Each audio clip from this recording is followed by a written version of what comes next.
అందరికీ నమస్కారం. అందరూ ఎలా ఉన్నారు? నేను చాలా బాగున్నాను. మీరందరూ కూడా చాలా బాగుండాలని అయితే అనుకుంటున్నాను. ఈ వీడియోలో అయితే మనం ఈ ధనుర్మాసం, పుష్యమాసం గురించి అయితే తెలుసుకుందాం. ధనుర్మాసంని శూన్యమాసం అని కూడా అంటాం. శూన్యమాసం అని ఎందుకు అంటాము?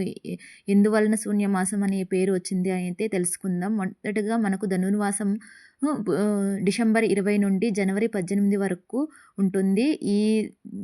ఈ కాలాన్నే మనం శూన్యమాసం అని కూడా అంటాము. ఎందుకు అంటే ఈ నెల డిసెంబర్ 20వ తేదీ శనివారం నుండి పుష్యమాసం ప్రారంభమై జనవరి 18వ తేదీ అమావాస్యతో పుష్యమాసం ముగుస్తుంది. ఈ పుష్యమాసమే శనిదేవునికి పరమ పవిత్రమైనటువంటి ప్రీతికరమైనటువంటి మాసం అని కూడా ఈ పుష్యమాసాన్ని పిలుస్తూ ఉంటారు.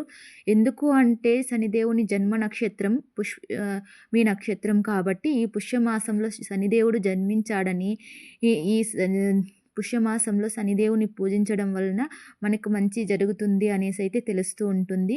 అందువల్లనే ఈ పుష్యమాసాన్ని శూన్యమాసం అని కూడా అంటారు అనేసి అయితే తెలుస్తుంది. శనిదేవుని జన్మ నక్షత్రమైనటువంటి ఈ నక్షత్రం పుష్యమాసంలో రావడం వలన ఎక్కువ శని ప్రభావం ఉంటుంది అని అయితే మనకు తెలుస్తూ ఉంటుందండి. ఎవరైతే ఈ పుష్యమాసంలో శనిదేవుని పూజించడం, నవగ్రహాలకు ప్రదక్షిణలు వేయడం ద్వారా రాబోయే ఈ కొత్త సంవత్సరంలో అంతా మీకు అద్భుతంగా కలిగి వస్తుంది అని అయితే తెలుస్తుంది. అయితే ఈ శనిదేవుని ఇష్టమైన ఈ పుష్యమాసంలో పొరపాటును కూడా కొన్ని తప్పులు చేయకూడదు. ఎందుకంటే పుష్యమాసంలో చేసే తప్పుల వల్ల కొత్త సంవత్సరంలో కష్టాలు ఏర్పడే అవకాశం ఉంటుంది. ఎందుకంటే ఈ సంవత్సరంలో చివరగా వస్తున్నటువంటి మాసం ఇదే కాబట్టి మనం ఈ మాసంలోని కొత్త సంవత్సరంలో కూడా అడుగు పెడతాం కాబట్టి ఎటువంటి తప్పులు చేయకుండా మనం ఈ పరిహారాలను అయితే చేస్తూ ఉండాలి అనేసి తెలుస్తుంది. పుష్యమాసంలో చేసే తప్పుల వల్ల కొత్త సంవత్సరంలో కష్టాలు ఏర్పడే అవకాశం కూడా ఉంటుంది.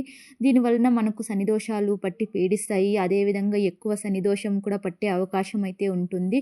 కాబట్టి పుష్యమాసంలో మనం ఎటువంటి తప్పులు చేయకుండా మనం చాలా వరకు మంచి జాగ్రత్తలను పాటిస్తూ ఉండాలి అని అయితే తెలుస్తుంది. మనం పుష్యమాసంలో ఎటువంటి పొరపాట్లు కూడా చేయకూడని పనులు పుష్యమాసంలో పాటించవలసిన పరిహారాల గురించి అయితే ఈ వీడియోలో తెలుసుకుందాం. ముందుగా ఈ వీడియోకి ఒక లైక్ కొట్టి మనం ఓం శనీశ్వరాయ నమః అని అయితే కామెంట్ చేయండి.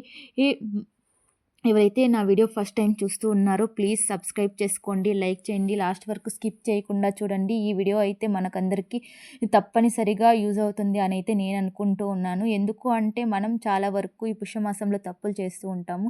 ఎందుకంటే కొత్త మాసంలో అడుగు పెడుతూ ఉన్నాం కాబట్టి మనకు కొత్త పరిస్థితులు, కొత్త సమస్యలు రాకుండా ఉండాలి అని అయితే మనం కొన్ని పరిహారాలను అయితే చూసుకోవచ్చు అని ఈ వీడియో చేయడం అయితే జరిగింది. తప్పకుండా ప్రతి ఒక్కరికి ఉపయోగపడుతుందని అయితే నేను అనుకుంటూ ఉన్నాను.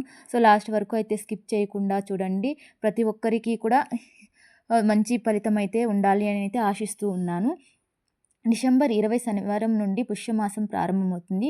ఈ పుష్యమాసాన్ని మనం శూన్యమాసంగా కూడా పరిగణిస్తామని అయితే చెప్పుకున్నాం కదా. కాబట్టి ఎటువంటి శుభకార్యాలు జరపకూడదు. ప్రస్తుతం శుక్ర పౌర్ణమి కూడా నడుస్తూ ఉందండి. అందువలన మనం ఈ మాసంలో ఎటువంటి మంచి పనులు, మంచి శుభకార్యాలు, వివాహాలు కానీ, గృహప్రవేశాలు కానీ ఎటువంటివి కూడా కాబట్టి ఈ మౌఢ్యమి సమయంలో అందులోనూ మాసంలో గృహప్రవేశాలు చేయడం, అద్దె ఇల్లు మారటం కూడా చేయకూడదు. అలాగే శంకుస్థాపనలు చేయకూడదు.